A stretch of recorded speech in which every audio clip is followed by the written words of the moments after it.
This is the Extra Mile. Hey everyone, this is the Extra Mile with just G5 today. We got some special guests. We have Kim and Cal. We gotta make sure I point to the right person there. And they're really special people here at Milwaukee. They do amazing work. I just hear great, good things about them and the impact they've made. And we decided that it'd be good to have them on, hear their story and their testimony and the things that they've gone through, and share some wisdom that maybe it'd help you as well.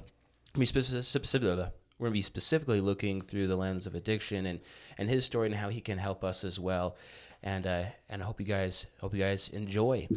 Could you just give you a little background between Kim and Cal? I know you guys come from Seattle, from not Seattle. Is it specifically Seattle? It's a suburb. The suburb of Seattle, but Washington, right? Yep. Right.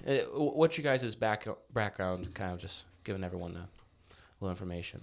Okay, as young kids, I'll give mine. Then lead up to where I met her. Sounds good. So I was born in Hereford, and we lived in Lubbock until I was 10 years old, and then woke up in the back of a station wagon one morning, headed to Seattle.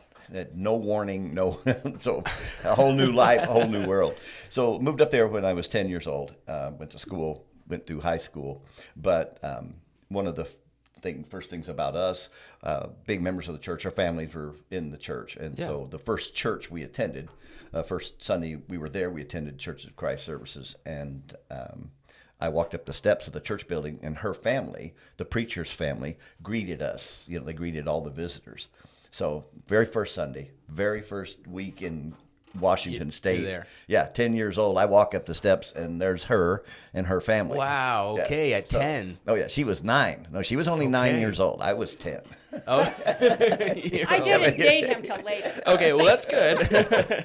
Were you guys friends? Did you guys talk to each other? Our families did everything together for Oh, all that's those awesome. years. Yeah, all those years. So then when we were casual, we were super friends. We were always friends. We did everything together as kids. And then when we got into high school, we really weren't, romantic, but we were just inseparable. I mean, she was just everything. But it wasn't that romantic thing. We were just really close. Yeah. So until after graduation, and then she was getting ready to go to college, but I had other plans. I had another plan. Of course you did. I Yeah. feel like you're the guy who's like, I got a plan, I'm going to go Yep. do it. Yep. Kind of sporadic. Yep. Like, yeah, Yeah. that's... Well, I didn't know how much she meant to me until she got ready to leave that summer. That's what it really, the heart's Oh, really, yeah. tugged at the heart there. Yeah. So then that was, after that, we graduated, we married, had our kids, and all of that. But Well, that's great. yeah, and then she could tell you where she came from. Where did you come Is that from? the true story?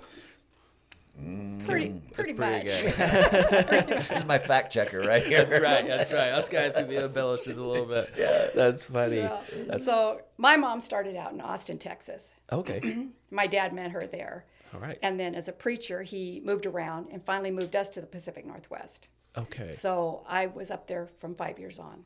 Okay. So you got roots in Texas, but you were there most of your Yeah. life. Okay. And then his story's pretty accurate. Yeah. Well, good. So how'd you come to Christ? You grew up in the church, walk up those steps for the first time. And what was your journey to coming to Christ? Well, as a child, being raised with the gospel, I knew the words. And there, of course, to get to that age of accountability, somewhere 15, 16, and then the fear of dying sets in. So then, of course, there's baptism, and you get rolling along that line. But the circumstances, the environment of my raising was a problem, and that contributed to the problem that was coming that we didn't know. But it contributed to that problem getting started. So through, just bad environment, unhealthy environment, things started to unravel for me, late teens. Okay. So a period of time, I never really fell away, but I just had some serious problems. I had some problems. Yeah, some issues that, just caused a lot of sadness in life, and that, like I said, in all of it, everything that was happening, just and just for clarity, my drug of choice was cocaine. That was the one I got caught up in. In the 80s, it was glamorized. It was another world. Around drugs. But so when that came along, that was it was kind of the precipitous of any addiction, and that is there's filling a hole. So I had a hole to fill, and Yeah. so go from there. When did that enter in your life, you think? It was 2 years after high school. Okay. 2 to 3 years after high school, I had was in construction, but I started my own construction company, and I just fell in with a bunch of other young men, movers and shakers, and we all had money. We had all of this, going on in our life, and somebody threw it out as a party favor. And Really? Yeah. Yeah. And that was my first. Just a bad influence there. It was, but it wasn't that I was not living, Right. walking in the light. Let's put it that way. When that was all. So, but I was not out of hand as far as drugs or alcohol or anything, and until cocaine came along, and everybody gets a drug of choice, or something that fulfills that hole. And there was no reservation. Were there at first initially when you brought it out? Not really. Yeah. No, it was just something wanted to be in that good old boys club, and Yeah, you wanted to be part of the Yep. part of the group. Yeah. Yeah. And they were all doing it. It didn't seem to, whack anybody out. Right there at use. Right. So. Right. And I love what your shirt says for those who can't see and just listening, since we have no visual today. It says, "Nope, not today." And that's kind of the theme we want to go through today is not today, not today. Absolutely. And so that brought you down this spiral here, kind of negative way. And did it negatively affect your relationship, I imagine, then, huh? Mm-hmm. Now, when did you guys marry? We married right out of high school. Yeah. Okay, right out of high school. Mm-hmm. Yeah. Okay. I was out for a year. She was out. So it was. You were within out a 6 year months, before, yeah. Yeah. Okay. So within 6 months of her getting out of high school. So I was 19. She was 17, everyone. I had graduated. Yeah, right. It's the 80s, Yeah. right? Yeah, it's like. It's all right. And then we had our kids 2 years after that.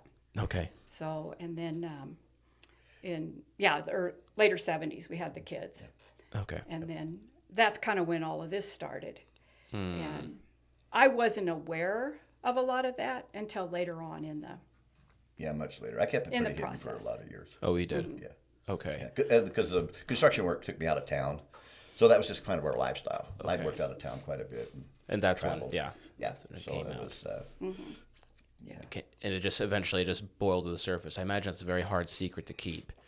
it is, because there was a point there where it was benefiting me, and then there was a point where soon afterwards it started to negatively affect me. Let's put it that. Yeah, that yeah. term, No, it's okay. Yeah. Mentally, physically, socially, spiritually, it really, started. The problem we had was we had really good income, and so it was an expensive drug.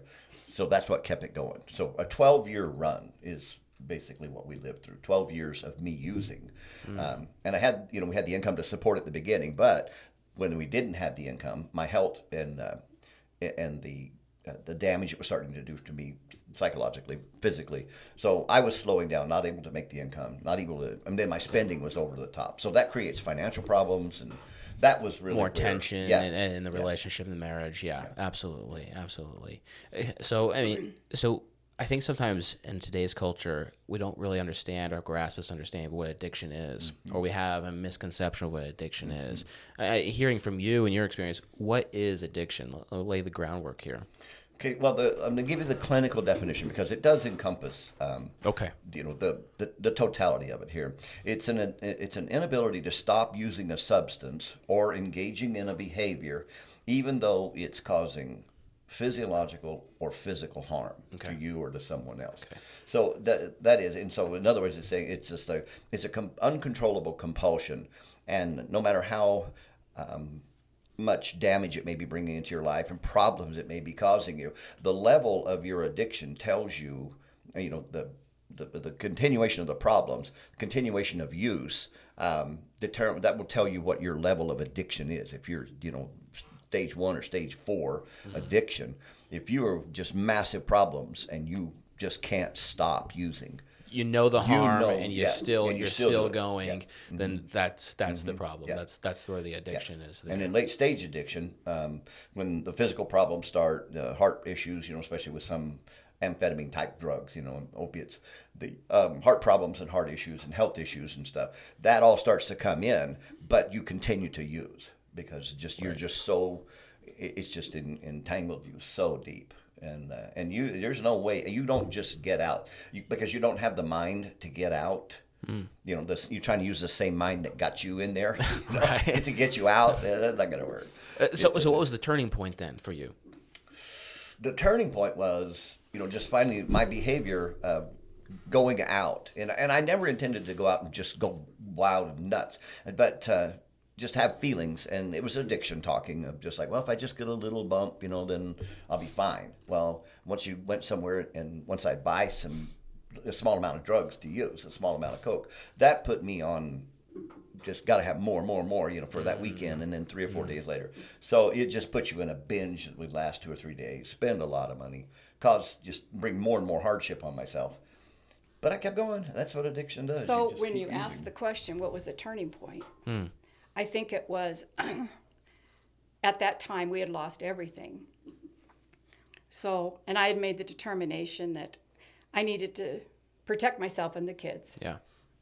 So I decided that when he came home, I packed his bags, his one and only suitcase, and I let him know that he needed to go get help. Yeah.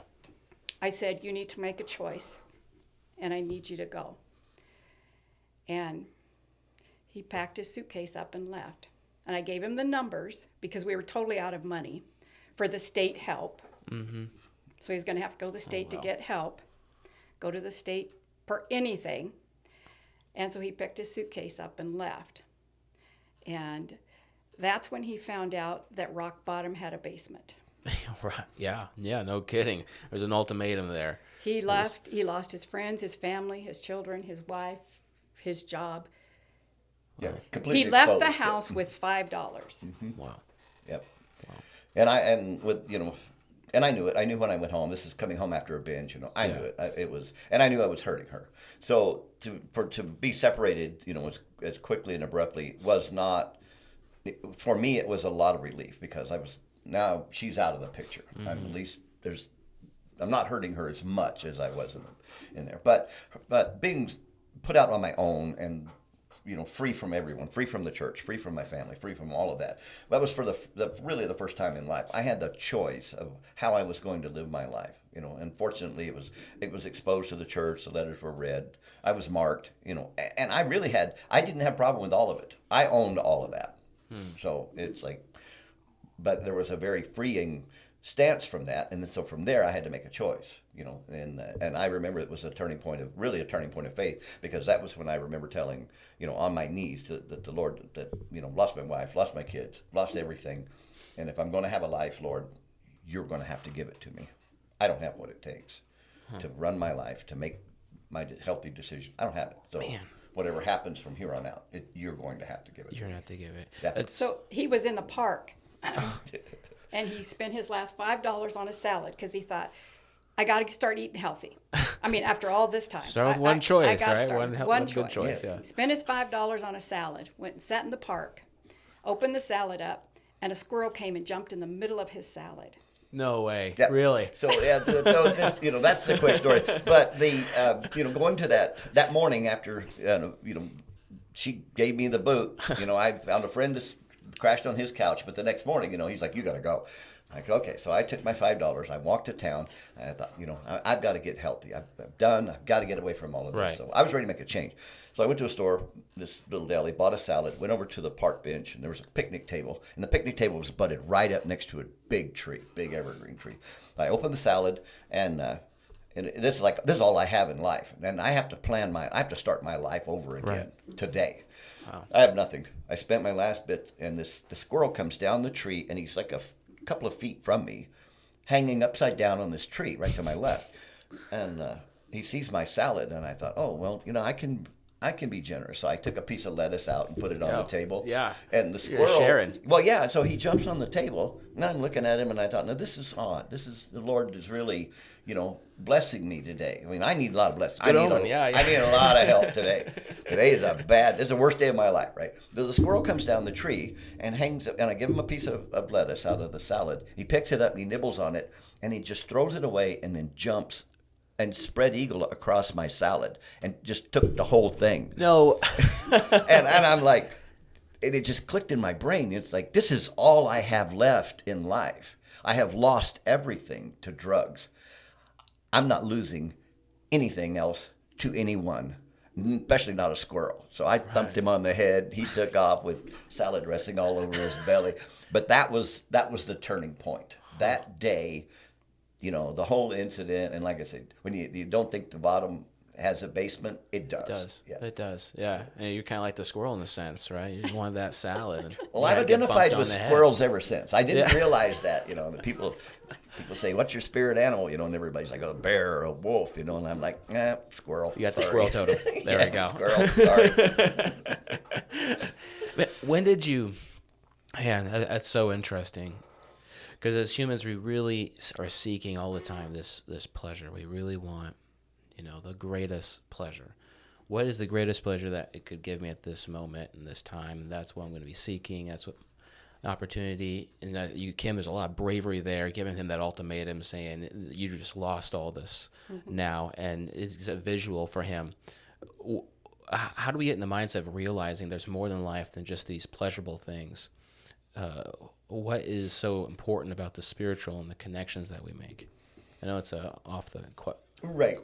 But it's relevant, and there's a lot of detail to it. But to keep it, in just a ball, what you're talking about there with that I believe, and I think the Bible substantiates, that we're wonderfully made. Yeah. And so all of the characteristics and the individual characteristics of male and female, they're one thing, but all of us have a desire, to be happy, for joy. Right. And there are things, and we talk about background, and we really have a passion for this as far as kids and young people and teens, and stuff, because there are things that can happen in your home life that rob you of any joy. And there are millions of kids that live with no joy. They live in a bad situation. They're unhappy. And so something comes along that you can take, or an activity, or, rock climbing or whatever. Something comes along and fills that hole that's absent of joy, of any joy.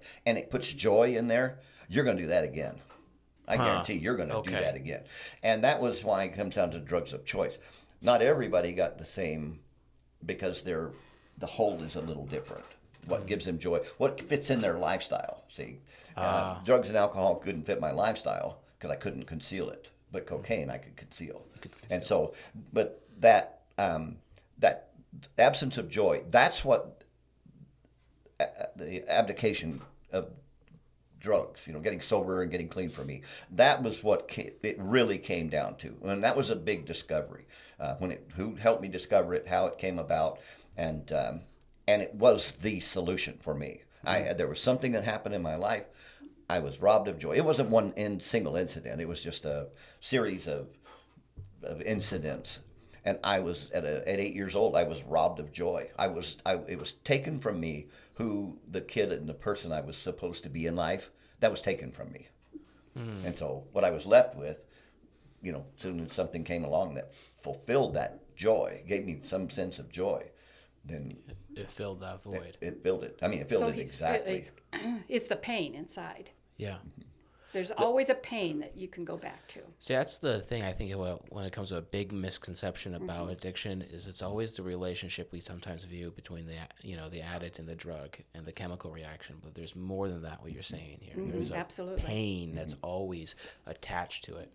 Addiction is just a symptom, really.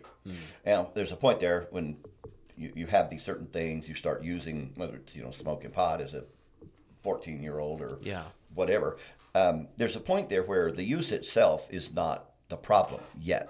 But if you have this need to anesthetize, or this pain, and you start anesthetizing it, just the psychopharmacology of the mind chemistry change and what drugs do, in the immediate sense and then the long-term sense, those impacts then become the issue. So the addiction does become the issue. But all in all, it all starts, from the ground brick. You put brick on brick on brick, and you build up this addiction. But when you go back to the very first brick is always pain. It is. It's always Okay. pain. Is that always easy to find? Was it easy to find in your situation? Well, what the problem was at the time was we really had no no one to reflect on. This was 1988, and in my church life, and basically, psychology and therapists were not a part of the whole, kind of early makeup of there our still. life. Yeah, in fact, it was frowned on to get any kind of advice from a professional, counselor. Sure. Well, now if you looked at it as a weak, I guess. Yeah, And that's see. during that time. Yeah. So if they're not Christ-based, the church didn't encourage, and the church was doing everything they thought they could to help. But it was if it hadn't been for going to a treatment center, getting assessed by a professional, going to a treatment center, I don't know what would have happened. But that was where I found the key. That was when somebody gave me permission to acknowledge that pain, no matter where it came from, and then where it came from was, as a man, and you're not supposed to, have these feelings about parents, and Sure. so you just didn't, and so you look everywhere else for a solution for what's happening to you. Eventually, you just tell yourself, "I'm crazy." I mean, I know the Bible. Everybody's trying to help me, and I just won't stop using. So what do you tell yourself after that? Right. There's something wrong with me. Right. And when you settle into that, then Satan just has you pretty much permanently. Yeah. So was that it? That's how you kind of overcame it? Was going to the specialist, going to the treatment, getting help that way? Yes. How was how'd you overcome it, and then how can others overcome it? Let's just kind of move it on. Well, acknowledging the pain, that was first. That was absolutely the first. And that was in the times I had quit, and abstained for long periods of time, up to a year even at one point. Out of that 12 years, there was a whole year I didn't use. But I still had the pain. I had no idea, where it was coming from. So it's just a matter of time. The pain won, and I start using it again. So acknowledging that, going back to the very beginning, whatever. And I'll tell you the secret, the way it came to me. This is how I got it. The counselor looked at me and he said, I'm gonna give you the key. And he said, the key is, and when he said these words, it just like a rocket went off in my head. My brain just almost exploded because it was so simple and profound, but it was so simple. And he said, something happened to you at some point in your life, and it's either something you did to yourself or someone did to you that has robbed you of who you were supposed to be. And that's what created that. And when he said that, one thing popped in my head. I mean, it was just immediate, and it'd been it was just part of my life, these events.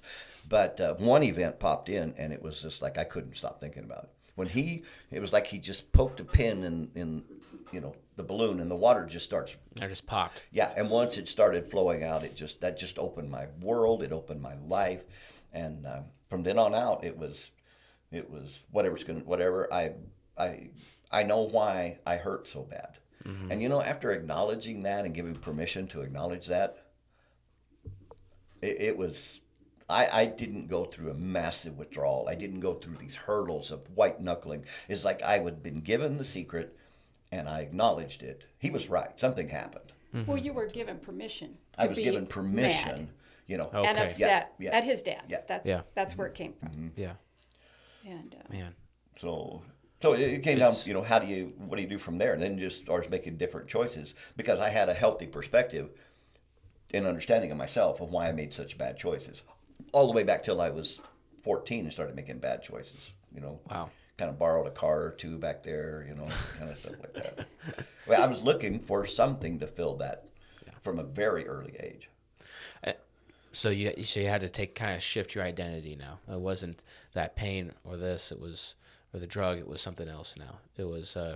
When did the Bible really start coming into your relationship with? Well, right away. Well, my knowledge and my faith in God never left me. Now, my behavior and behavioral responsibility toward the Lord, that left. Yeah. But I always felt that God was with me. I mean, I look back on some of the things. I mean, the Lord blessed me. He protected me through that. I was in just harrowing, unsafe. Could have been worse. Yeah, Absolutely. Worse things could have happened. But I was like, I went through that whole world in this bubble. And I knew I was in a bubble because I'm looking at all the people that I'm running with, all the people that I was involved with, yeah. and I knew that God existed, and no one I ran with or drugged with or anything, they acknowledged that. So I stood out to myself. I stood out, and even to a lot of them, they knew there was something about me that was a little different. I wasn't out to be, a hippie and radical, and I just wanted some joy. Just give me my little, puff of joy, and I'm good to go. That was all I wanted. Man. So I kept myself distant from all of that. But the Lord helped, and I feel the Lord, he didn't abandon me through all of that. Yeah. He should have, but he didn't. That's because God is faithful to us. Yeah, when we are not. Yep. When we leave, he's always there for us. Yep. That's the beauty. I love my favorite parable is the prodigal son. That's the beauty. Yep. Yeah. Well, and I think, too, when you go through something like this, like for myself, I grew up in the church. Yeah. I knew all the stories. I had God in my house every day. Right. But until I went through this addiction trial, I didn't really know him. I knew about him. And you think about that, and the thing that Job said at the end of his conversation with God is, I've heard about you, but now my eyes see you. And I think we both feel that way, that Absolutely. we knew he was there. We knew the stories. We knew all of that stuff. But to finally really see him in his life on what he did with both of us, I mean, it really does bring us to tears. Yeah, that's an amazing thing. Yeah. Most people wish that. Even the most, scholarly of us wish they could feel what you guys are talking about feeling. Oh, we feel God all the time, every day. Yeah. And we look back on our life. We're like, how did we miss that? We didn't even see God then. How do you feel that? I mean, is it just remembering what he's done for you and been there, with you through these hard times?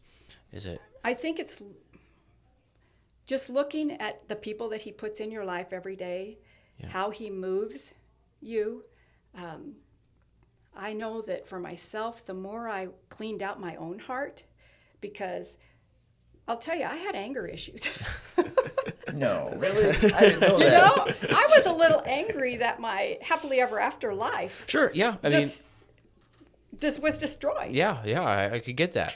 I mean, everything. Yeah, that's hard to realize. Yeah. Yeah. Many would say you deserve to be angry. Yes. Absolutely. Yeah, absolutely. Until I had some conversations with Jesus, That's right. about this isn't fair. And he said, you know what? It's not fair. Yeah. I've got you. Right. I understand this. You have to get really down to earth and bring him into your heart. Yeah.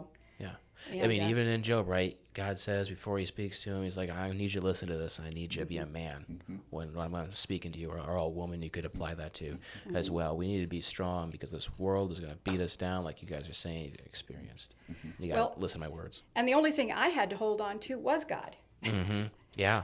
Because like you say, back then, there were no other women that had gone through what I was going through that was sharing it. Yeah. Or, we just didn't know anybody. You're kind of alone on an island, yeah. Very alone on the island. Yeah. So the only one I did have was God. So I made it, I said, it's you and me, God, we're going. Yeah. And I'm going to come out of this better and not bitter. And I said, I need your help. How do I do that? It was easy. And he just guided me through it. Yeah. See, and codependency is a real part of this too. Someone who has an addicted spouse or child, you get pulled into their life, and they make you pretty much as sick as you are. You can make your spouse or your parents as sick as you are. They're trying to save you. They're trying to help you. They're trying to do it, and they have no idea what they're dealing with. And so that was the structure that we were raised in. It was the structure when I hit the bottom. So pulling out of that was, we pretty much reinvented the wheel for addicts in the church, because her father being an elder counseled, thousands and thousands of hours, hundreds of people who were addicted, but the addiction was never part of the counseling. It was always about the spirit. Your spirit is weak. You need to, adhere to the scriptures. Follow the Lord. You need to walk in the light. You need to stop doing. Was that just the times, or was it just the times? It was the times. So there was no real help. Like I say, that got me back to the first brick of that pain. That pain, That was yeah. never even in the conversations Yeah. of the elders that I had and people that I would open up to. I had a problem, and they just couldn't help because nobody really understood the very first brick. So being, I guess, when you lose everything and you have absolute freedom to do whatever you want to do, and this is, for, like I said, first time in my life. I've been told to go to church my whole life, been told, you have to go to work, you have to go to school. So I was at a place, when we split up, I had nothing. I do what I want. I could for the first time in my life do anything I wanted to do. So I'm like, I'm going back to church. The part of me that where God never left was, you know what? I'm going to come. I want to see my kids, and they're going to church. She was going to church. I never had a problem with that. Yeah. And so I would go late after church started, and I'd enjoy the worship, and I'd see my kids, and then I'd leave before the last prayer. I didn't want to make people feel uncomfortable. Do you think you chose that because it's just ingrained in you from childhood, or what was that instinct, do you think? I don't know. I think I was just so dumb at the time. I really do. But I guess in a good way, because God used it for good, right? Yeah. So and so that did start what became, a huge part of our life, and that was getting in recovery, being ostracized and exposed, to that depth. For me, like I said, I prayed that the Lord would give me a life, and I depended on Him because I could not run my life. So when He put it on my heart, just go back to church. I mean, there are people there that love you, and I knew it, and so I just went back, and then pretty soon I was getting involved again with people and the elders, and telling them where I was in the whole recovery process and things like that. So they began to become genuinely interested. But one of the things that happened was there was such a change in me, and she'll talk to you a little bit about something in the change, and that is when people started to say, he's different. He's different. He is really different. I didn't know it. I thought I was the same guy. Yeah, sure. But they saw such a stark change in my behavior and my demeanor, and so people started coming out and calling me privately. Hey, I think my husband is, got issues. In fact, I know he does. Okay. Would you talk to him? And I just had this feeling. It's like, I can bury this and be shamed, from all of this and get this behind me. No, I don't want to. But it's like, no, I don't want anybody to live one more second in that life that if I can help somebody get away from You didn't allow that shame to hold you back. No, Yeah. no. It was more important to me. And I think that was, like I said, because I believe that's what God would want me to do. Yeah. He would not want me to take something that, He didn't give me the addiction. He didn't give me the education that came with that. 12 years of and there was a lot of education that came with that. So to get clean and then just put that in a box and put it in a closet was not.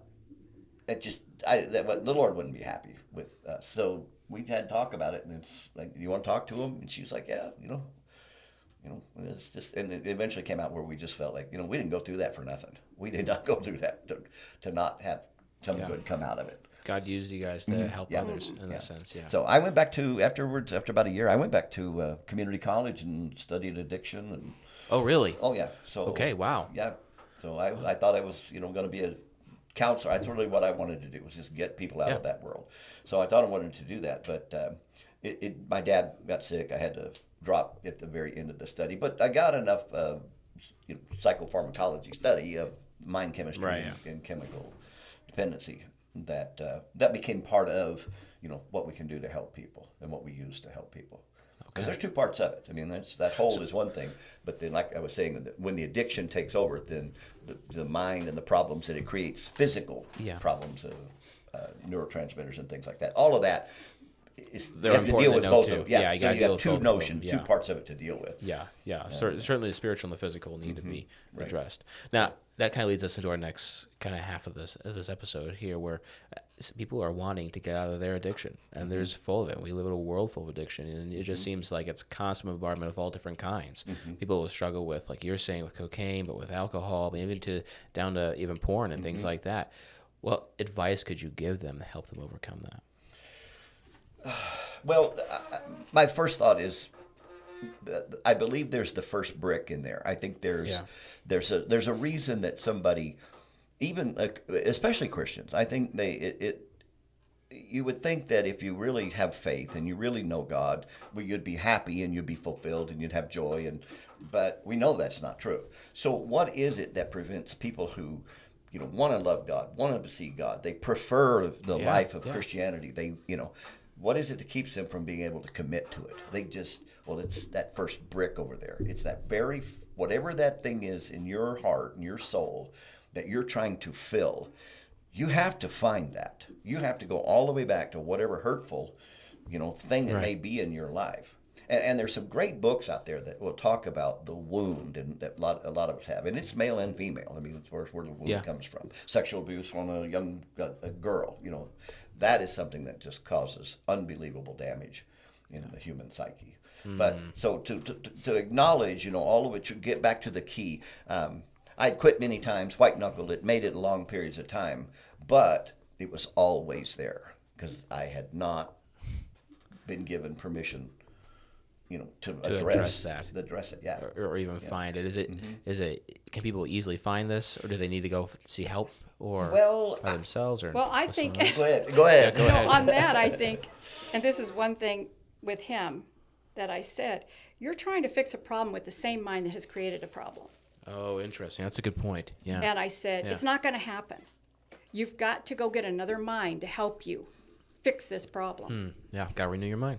You got to get another mind, yes. Yeah. See, And so the other that was mind part that of the came to- counseling piece in there. Yeah. So the other mind that came to me was the counselor who basically gave me the key. He gave me the key, helped me unlock the door of the cage that I built around myself. And so, and that's it. But so acknowledging, what it is that got you started, but, that sets you on this propensity, to acknowledge that, and then to realize now, like she says, you're trying to fix the problem, the same mind that created the problem, that's where somebody else comes in. And so finding that person, that's the challenge. That's the challenge. And I think finding that person that has successfully gone through this Okay, yeah, right. and come out. Because when you look at, you talk about the world of addiction. I'm sober for, 6 months. I'm sober for 3 months. Yeah. Well, the world's sober is different than God's sober. God's sober is clear thinking. Clear thinking is when he says be sober-minded, be clear thinking. You have to renew your mind and be clear thinking. But in the world's sober, it's just stop it. Stop doing that. Mm-hmm. And I I've see thought, that. there's no renewal of the mind or heart. Hmm. So they just hang on To their old life. Just to their thread. Yeah. And a lot of times, one of the common phrases are they're a dry drunk. They're not drinking, but none of the behavior has changed. None of the behavior has changed because they've stopped it, but they haven't renewed the mind and the heart. If you want to do it God's way, God's sober, you renew the mind and you renew the heart. Get clarity. And then that internal struggle goes away. Okay. The pain and the internal struggle goes away. And I imagine that clarity is going to help you rebuild better. Absolutely. And build better connections and see things more obviously clearer. Mm-hmm. Yeah. So it comes down to a choice that you want in your life. Do you want the life that God could give you? And we'll be the first two to tell you story after story of how we've seen God walk with us, lead us through stuff. Yeah. And because we have adopted over the years a walk of, the Lord says it's not within man to direct his steps.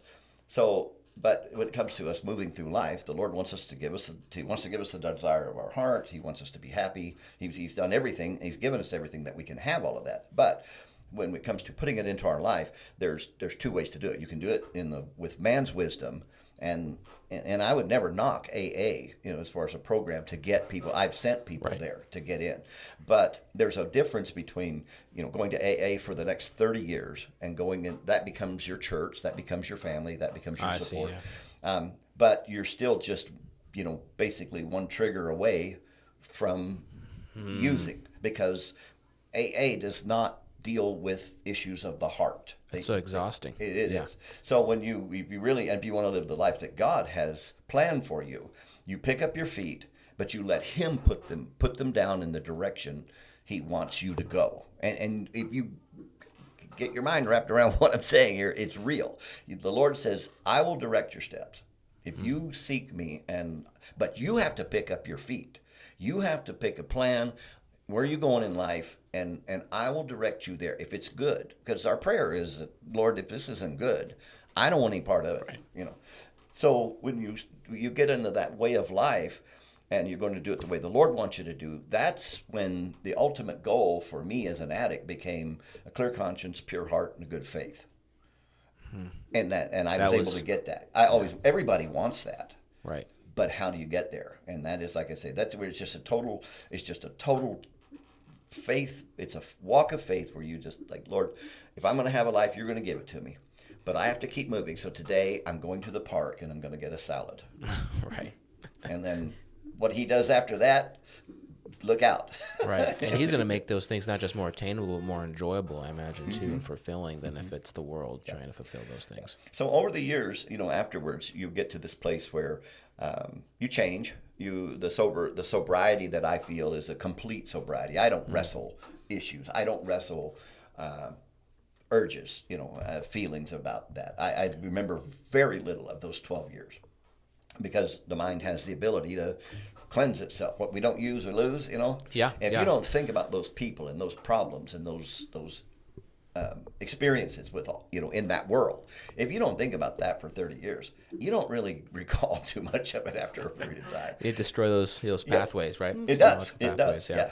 And it's a deliberate thing to do. I didn't know it could be as deliberate as it is. Unfortunately, we're throwing out some of those experiences and threw the baby out with the bathwater, and so I can only remember parts of my life.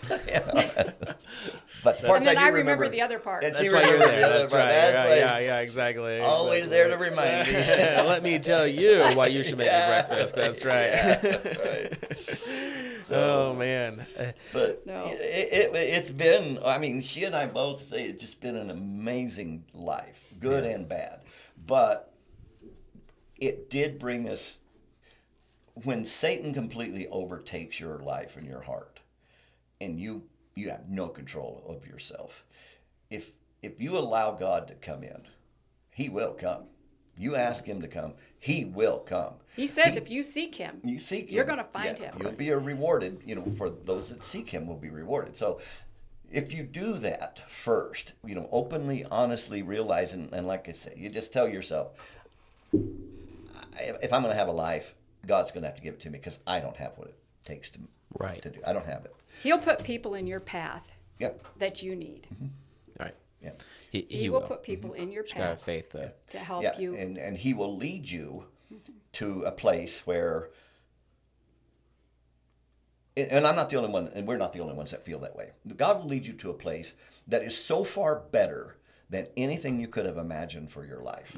If you just pick up your feet, let him put them down.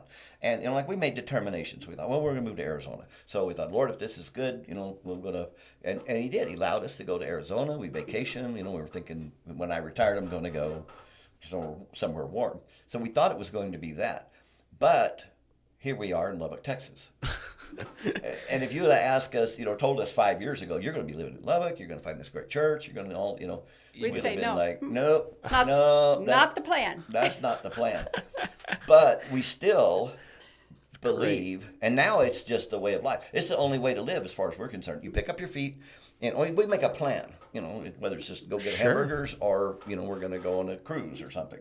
We make this plan to do stuff or to buy a house or to anything.